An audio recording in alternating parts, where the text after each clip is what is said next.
Hello everyone, welcome back to my YouTube channel learning BK aptitude.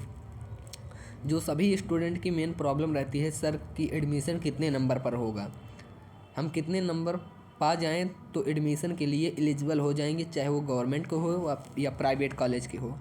तो मैं आज आप सभी लोगों की ये प्रॉब्लम सॉल्व करूँगा इस एक वीडियो के माध्यम से। ये देखिए, ये अटल बिहारी वाजपेयी मेडिकल यूनिवर्सिटी उत्तर प्रदेश का एक लिंक PDF है, जो कि एडमिशन सेशन 2023-24 के लिए था। एडमिशन सेशन 2023-24 के लिए था। ये देखिए, कॉमन नर्सिंग एंट्रेंस टेस्ट लिखा गया है senior 2023 online on campus stray round. ये समझ लीजिए यूपी में 5वां राउंड था नर्सिंग का, 5वां राउंड था। सोचिए 5वें राउंड तक सीटें बची थी। Stray round second on counselling. पहले देखिए फर्स्ट राउंड हुआ, फिर सेकंड राउंड हुआ, फिर थर्ड राउंड हुआ, नहीं सेकंड राउंड के बाद मॉप अप राउंड हुआ, उसके बाद स्ट्रे राउंड फर्स्ट हुआ जिसको ओपन राउंड बोला गया। उसके बाद स्ट्रे राउंड सेकंड के लिए ये लिस्ट आई थी। देखिए ये 2023-24 के लिए था, तो इस साल भी इसी तरह ही काउंसलिंग होगा, इसीलिए मैंने ये वीडियो आप लोगों के लिए बनाया है। तो देखिए ये लिखा गया है online on campus stray round second of counselling revised guidelines and information brochures. देखिए न्यू कट ऑफ, तो कट ऑफ कितनी लो चली गई थी, जो ये कट ऑफ थी वो कितनी लो गई थी। देखिए आप लोग दिया है new cut off for eligibility to participate in stray round second of counselling. तो देखिए अनरिजर्व के लिए कितना था, 40 परसेंटाइल बस एंड एबव, 40 परसेंटाइल हो या उससे ऊपर हो। उसके बाद अनरिजर्व और PWD कैंडिडेट के लिए 35 परसेंटाइल था। उसके बाद जो OBC SC ST कैंडिडेट थे उनके लिए 30% था। इतने आपके पास हो तो आप एडमिशन ले सकते हैं।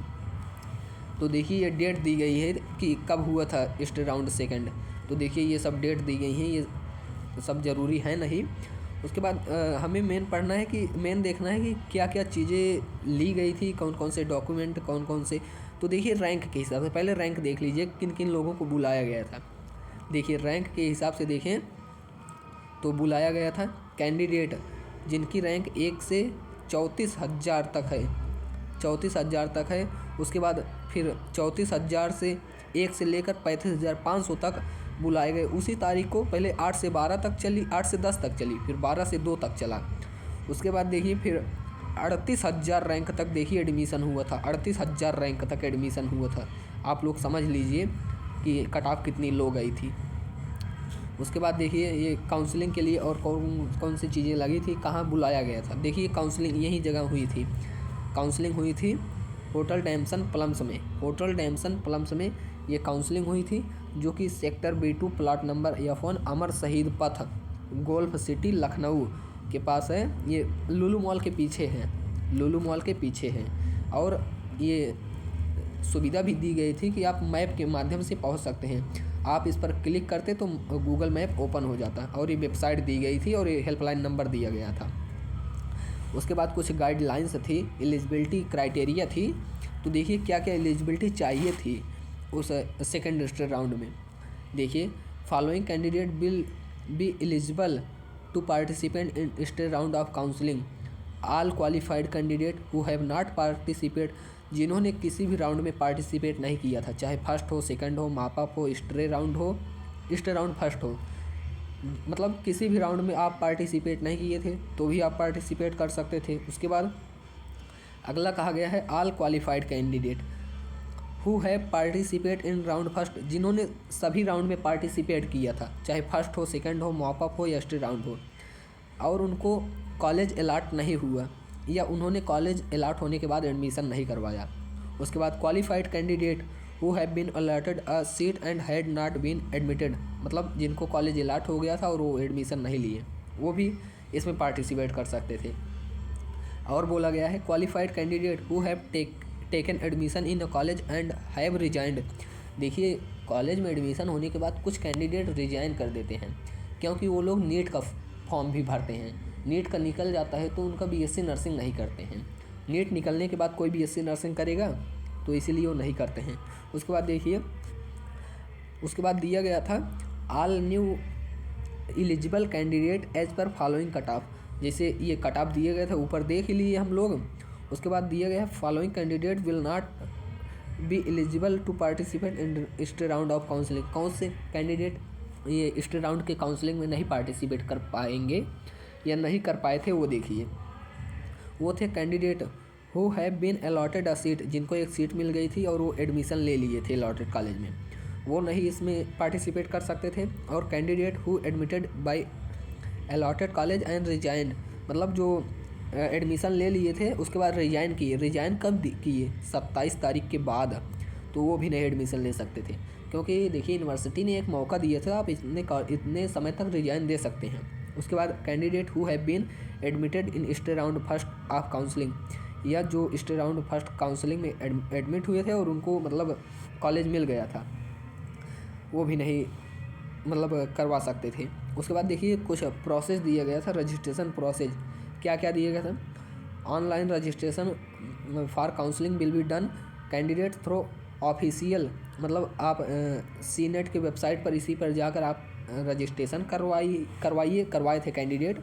उसके बाद मतलब आपसे सब डॉक्यूमेंट मांग लिए गए थे। उसके बाद आपको कुछ कॉलेज वॉलेज नहीं फिल करना था इस राउंड में। इस राउंड में क्या था main, during registration all primary information like candidate name, father name, mother's name and father's name will be automatically pre filled as submitted by the candidate during CNET 2023 registration. जब आप लोगों ने form भरा था उसी टाइम जो है ये सब चीज़ें ले ली गई थी। The candidate can update date of birth, gender and category at the time of registration, आप ये सब अपडेट कर सकते थे। उसके बाद ये सब चीज़ें थी देखिए। उसके बाद candidate will also have to upload the, आप क्लास 10th का मार्कशीट, 12th का मार्कशीट ये अपलोड करना रहता है। उसके बाद हैव मैंडेटरी डिपॉजिट, और जो फीस लगेगी इसकी स्टे राउंड काउंसलिंग की 500 रुपये फीस थी, 500 रुपये फीस कंपलसरी थी।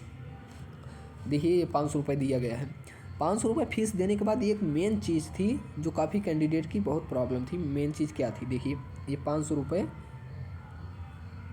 आप इतना देखिए, इतना मेन पोर्शन देखिए, 500 रुपये as counselling registration fees online, ये नॉन रिफंडेबल थी। उसके बाद सीट कन्फर्मेशन फीस, मान लीजिए ये समझ लीजिए स्टे राउंड सेकंड में गवर्नमेंट की 7 सीटें खाली थी। मान लीजिए आपको गवर्नमेंट सीट मिल गई, आपको 40,000 रुपये देना होगा। 40,000 रुपये आप किसके माध्यम से दे सकते हैं, जैसे डेबिट कार्ड या क्रेडिट कार्ड, जिसको ATM कहते हैं, इन सब के माध्यम से, या आप DD बनवा सकते हैं, डिमांड ड्राफ्ट बैंक के माध्यम से बन जाता है। जैसे आपको कॉलेज नहीं मिला तो आप डिमांड ड्राफ्ट दोबारा बैंक में जमा करवा कर अपना पैसा ले सकते हैं। डिमांड ड्राफ्ट जो है इसके नाम से बनवाना चाहिए, इसके नाम से बना होना चाहिए, ABBMU common nursing entrance test. उसके बाद ये सब देखिए लिखा गया है प्रोसेस। उसके बाद और क्या चीज़ें थी, ये सब होने के बाद देखिए मेन लाना क्या क्या डॉक्यूमेंट्स था। Documents 1 coloured passport size photo ID proof, Aadhaar card हो गया, वोटर ID, ये सब चीज़ें। उसके बाद वेरिफिकेशन सीट, एक वेरिफिकेशन सीट मिला था जब फॉर्म हम लोगों ने भरा था उस टाइम, तो वो वेरिफिकेशन सीट हम ही लोगों के पास था, वो ले जाना था। उसके बाद पासिंग सर्टिफिकेट, जो रिजल्ट आया था उसका सर्टिफिकेट वो चाहिए था जिसमें डेट ऑफ बर्थ हो। क्लास 10th का आप ले जा सकते थे 2 कॉपी मार्कशीट का। उसके बाद क्लास 12th का माइग्रेशन सर्टिफिकेट, जिसको TC कहते हैं, TC सर्टिफिकेट, ट्रांसफ़र सर्टिफिकेट इसी को कहते हैं। उसके बाद एक आपके पास मेडिकल फ़िटनेस होना चाहिए। मेडिकल फ़िटनेस आप ज़िले के किसी भी मेडिकल कॉलेज से बनवा सकते हैं, ज़िले के मेडिकल कॉलेज से या अपने ज़िला का जो भी मेडिकल हॉस्पिटल है उससे बनवा सकते हैं, वो भी गवर्नमेंट से। उसके बाद ये सब चीज़ें थी वो, और जो कास्ट सर्टिफिकेट मांगा था वो 1 अप्रैल के बाद का होना चाहिए 2023 में। अगर इस बार मांगेगा तो वो 2024 के बाद का होगा। तो उसके बाद देखिए क्या कहा गया है लास्ट में, after the seat allotment and acceptance if any candidate is not taken admission in allotted college and allotted seat, the seat confirmation fees, ये जो 40,000 रुपये लगी थी, ये जो है फोर्टिफाइड जब्त कर ली जाएगी। ये 40,000 फीस जब्त कर ली जाएगी। There is no facility for on spot registration, ऐसी कोई सुविधा नहीं है कि आप वहाँ पर जाकर तुरंत रजिस्ट्रेशन करवा लें। इसके लिए जो निर्धारित डेट दी गई उसमें रजिस्ट्रेशन करवाना रहता है। उसके बाद in case of any legal, यदि किसी प्रकार का कोई केस हुआ, मतलब आप कोर्ट में जाना चाहते हैं, दिया गया है legal dispute the jurisdiction will be judicature of Allahabad high court at its Lucknow bench only. तो ये सब चीज़ें थी, ये देखिए पूरा आया था सीनेट के लिए। अब आप यही देख लीजिए कट ऑफ कितना लो था। तो इस बार समझ लीजिए कि करीब 75 जिले, पूरे 75 ज़िले हैं यूपी में, और अभी 23 गवर्नमेंट कॉलेज संचालित हैं जिसमें बीएससी नर्सिंग चल रहे हैं, और 45 ज़िलों में मेडिकल कॉलेज बन चुके हैं। तो समझ लीजिए 23 में चल रहे हैं, जिसमें से लखनऊ में केवल 3 चल रहे हैं। तो इस हिसाब से समझ लीजिए अगर सही रहा सब कुछ, अब हम लोगों के फेवर में रहा, तो समझ लीजिए गवर्नमेंट कॉलेज इस बार बढ़ने के आसार हैं। करीब 6 से 7 गवर्नमेंट कॉलेज बढ़ेंगे, और जब इतने गवर्नमेंट कॉलेज बढ़ेंगे, अगर एक गवर्नमेंट कॉलेज में 50 सीट बढ़ेगी, तो आप समझ लीजिए कि 300 से 350 गवर्नमेंट सीटें भी बढ़ेंगी। तो ये सब बढ़िया रहेगा हम लोगों के लिए। तो इसी तरह के वीडियो के लिए आप चैनल के साथ जुड़े रहिए और चैनल को सब्सक्राइब कर लीजिए। वीडियो को लाइक करिए, कमेंट करिए। धन्यवाद।